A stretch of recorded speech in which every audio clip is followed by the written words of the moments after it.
சிவாய நம. திருச்சிற்றம்பலம். சைவத்திற்கு மேல் சமயமில்லை, உள்ளதே சிறக்கும் அல்லது தோன்றாது. நான் உங்கள் அஷ்டோஜினதுரை, பிளிமிசை கூத்தூர், பெரம்பலூர் மாவட்டம். விருச்சிக ராசி ஆவணி மாத பலன் 2026. நிகழும் மங்களகரமான பராபவ வருடம் தமிழ் மாதங்களில் 5வது மாதம் ஆவணி மாதம். விருச்சிக ராசிக்காரர்களுக்கு எப்படிப்பட்ட கிரக நிலைகள் இருக்கிறது, அதனால் என்ன பலன்கள் ஏற்படும், இந்த மாதம் செய்யக்கூடிய வழிபாடுகள் என்ன, பரிகாரங்கள் என்ன என்பதையெல்லாம் பற்றி இந்த காணொலியிலே பார்ப்போம். இது போன்ற தொடர்ந்து தமிழ் மாத ராசி பலன்களை தெரிந்து கொள்ளவும், ஜோதிட தகவல்களை தெரிந்து கொள்ளவும் நமது சேனல் அஸ்ட்ரோஜினதுரை சப்ஸ்கிரைப் செய்து கொள்ளுங்க, லைக் பண்ணுங்க, நண்பர்களுக்கு ஷேர் பண்ணுங்க. அதாவது பார்த்தீங்கன்னா, சூரியன் சிம்ம ராசியில ஆட்சி பெற்று செஞ்சிருக்கக்கூடிய காலம் தான் இந்த ஆவணி மாசம்.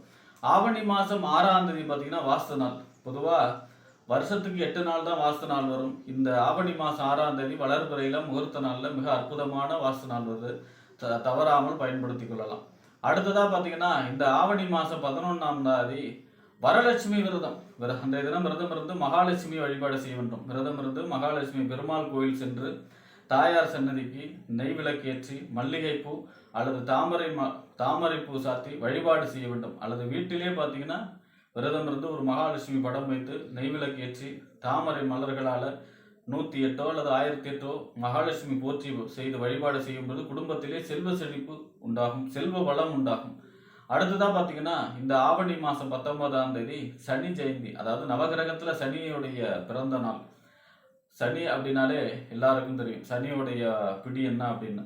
அப்போ பார்த்தீங்கன்னா, இந்த சனியை வழிபாடு செய்ய வேண்டும். அந்த தினம் நவகிரகத்தில் மேற்கு பார்த்து சென்ட்ரலில் இருப்பார். அவருக்கு ஒரு கருப்பு வஸ்திரம் சாத்தி நல்லெண்ணெயில தீபம் ஏற்றுவதும் அல்லது பைரவருக்கு வழிபாடு செய்கிறதும் அல்லது சிவன் கோயிலாவது ஒரு விளக்கு போட்டு வழிபாடு செய்கிறதும் மிகச் சிறப்பான நல்ல பலனை தரும். அடுத்த கருப்பை ஊனமுற்றவங்களை கண்டா உதவி செய்கிறதும் உங்களுக்கு அந்த தினம் மிகுந்த பலனை தரும். அடுத்ததாக பார்த்தீங்கன்னா, ஆவணி மாதம் 26ஆம் தேதி செவ்வாய் ஜெயந்தி. நவகிரகத்தில் செவ்வாய் பிறந்தது. அதாவது நவகிரகத்தில் தெற்கு பார்த்து சென்ட்ரலில் இருக்கக்கூடியவர் தான் செவ்வாய். அவருக்கு ஒரு சிவப்பு வஸ்திரம் சாத்தி நெய் விளக்கேற்றி வழிபாடு செய்கிறதும் அல்லது முருகப்பெருமானுக்கு ஒரு விளக்கேற்றி வழிபாடு செய்கிறதும் அல்லது வீரபத்ர சுவாமிக்கு ஒரு விளக்கேற்றி வழிபாடு செய்கிறதும் அல்லது மதுரை வீரனுக்கு ஒரு விளக்கேற்றி வழிபாடு செய்கிறதும், பெருமலை முத்தையா, இவங்க எல்லாமே பார்த்தீங்கன்னா செவ்வாயுடைய அம்சம்தான்.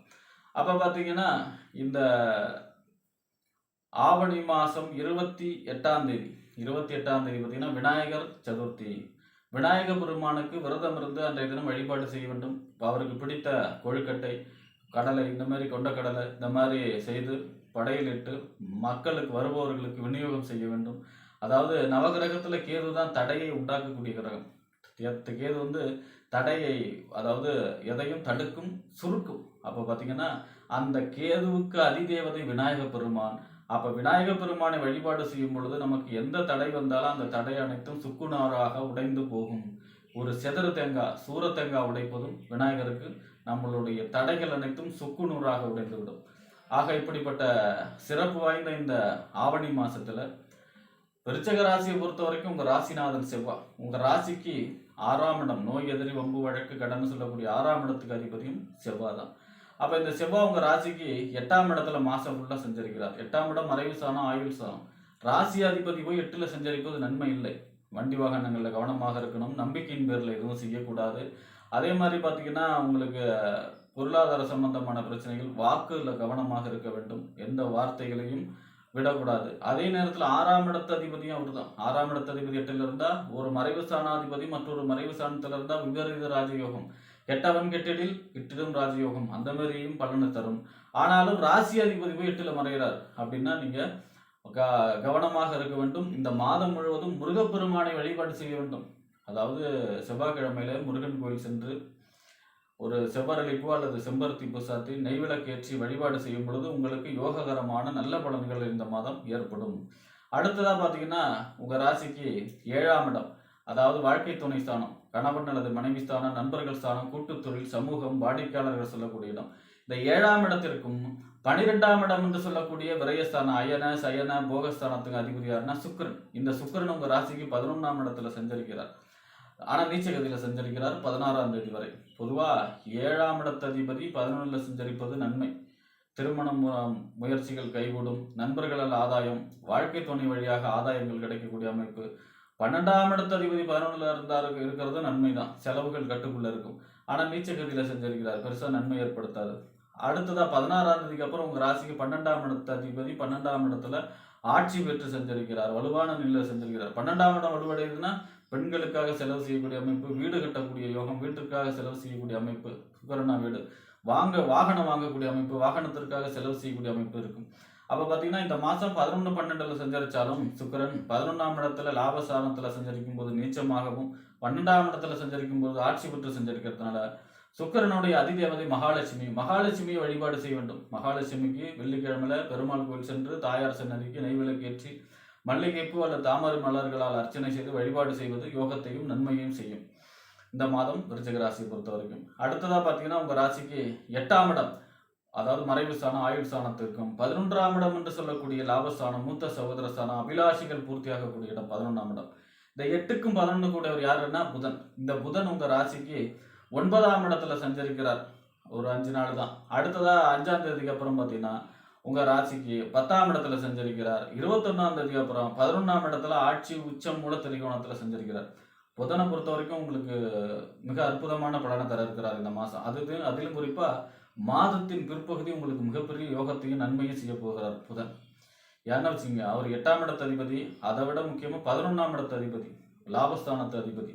அப்ப 11ஆம் இடத்து அதிபதி முதல்ல பாத்தீங்கன்னா 9ல சஞ்சரிக்கிறார். 9, 11 எப்பெல்லாம் சஞ்சரிக்கும் பொழுதோ அப்பெல்லாம் எதிர்பாராத நன்மை, அதிர்ஷ்டம், நினைத்த காரியம் கடவுள் அருளால நடக்கக்கூடிய அமைப்பு இதெல்லாம் சொல்லுவோம். அடுத்ததா பாத்தீங்கன்னா 5ஆம் தேதிக்கு அப்புறம் உங்க ராசிக்கு 10ஆம் இடத்துல சஞ்சரிக்கிறார். 10ல புதன் இருக்கும் பொழுது இந்த கமிஷன் ஏஜென்சி தொழில் செய்பவர்களுக்கு யோகம், ஆசிரியர், வக்கீல், இந்த பேப்பர் பேனா பிடிக்கக்கூடிய எல்லாருக்கும் யோககரமான இருக்கும். கமிஷனை பேஸ் பண்ணி தொழில் செய்யறாங்க இல்லையா, அவங்களுக்குலாம் வியாபாரம் செழிக்கும். அவங்க ரியல் எஸ்டேட் தொழில் செய்கிறவங்க, கமிஷன் ஏஜென்சி சம்மந்தமாக தொழில் செய்கிறவங்க, இவங்க எல்லாத்துக்கும் மிகப்பெரிய லாபம் கிடைக்கக்கூடிய மாதமாக இருக்கும். இந்த 21ஆம் தேதிக்கு அப்புறம் உங்கள் ராசிக்கு 11ஆம் இடத்து அதிபதி 11ல் ஆட்சி மட்டும் இல்லை, உச்சம் மட்டும் இல்லை, மூலத்திரிகோணம் 3 பலத்தோட சஞ்சரிக்க போகிறார்.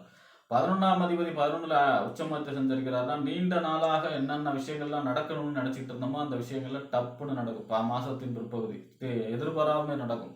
இதெல்லாம் நடக்குமான்னு இருந்தவங்களுக்கெல்லாம் அந்த காரியங்கள் நடக்கும் இந்த மாதத்தின் பிற்பகுதியில்.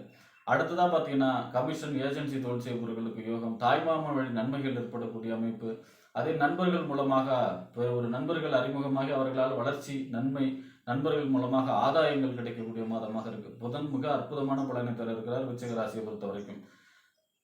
அடுத்ததாக பார்த்தீங்கன்னா உங்க ராசிக்கு 10ஆம் இடம், தொழில், புகழ், அந்தஸ்து, கௌரவம் இதெல்லாம் சொல்லக்கூடிய இடம். 10ஆம் இடத்துக்கு அதிபதி யாருன்னா சூரியன். இந்த சூரியன் 10ஆம் இடத்திலே ஆட்சி பெற்று செஞ்சிருக்கிறார், கேதுவோடு சேர்ந்து செஞ்சிருக்கிறார். 10ஆம் அதிபதி 10ல சூரியன் ஆட்சி அப்படிங்கிறது நன்மை. அதிலும் குறிப்பா 10ல சூரியங்கிறது திக்பலம், வலுவான நிலை. அதிலும் ஆட்சி பெற்று செஞ்சிருக்கிறார்.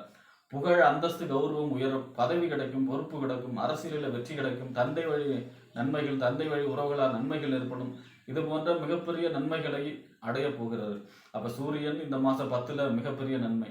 11ல மாதத்தின் பிற்பகுதியில் புதன் சஞ்சரிக்க போகிறார். 9ல குரு உச்சம்.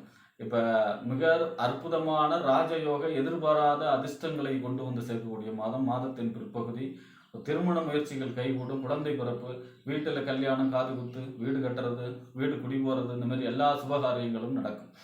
அடுத்ததா பாத்தீங்கன்னா உங்களுக்கு ராசிநாதம் மட்டும் 8ல் இருக்கிறதுனால முருகப்பெருமான் வழிபாடும், சுக்கிரன் 11, 12ல நீச்சமாகி அப்புறம் 12ல ஆட்சி விட்டு சஞ்சரிக்கிறதுனால மகாலட்சுமி வழிபாடு. இந்த மாதம் 2 வழிபாடு, முருகனுக்கு செவ்வாய்க்கிழமையில வழிபாடு, நெய் விளக்கேற்றி சிவப்பு கலர் பூ, அதாவது அரளிப்பூ அல்லது செம்பருத்தி பூ சாத்தி வழிபாடு செய்யறது. அடுத்ததா பாத்தீங்கன்னா மகாலட்சுமிக்கு வெள்ளிக்கிழமையில பெருமாள் கோயில் சென்று தாயார் சன்னதியில தாமரை மலர் அல்லது பார்த்தீங்கன்னா மல்லிகை பூ சாற்றி வழிபாடு செய்கிறதும் இந்த மாதம் உங்களுக்கு மிகப்பெரிய நன்மைகளையும், அதிர்ஷ்டத்தையும், செல்வ வளத்தையும், அனைத்து சுபகாரியங்களையும் நடத்தி கொடுக்கக்கூடிய மாதமாக விருச்சிக ராசிக்காரர்களுக்கு அமையும் என்று கூறி விடைபெறுகிறேன். நன்றி, வணக்கம்.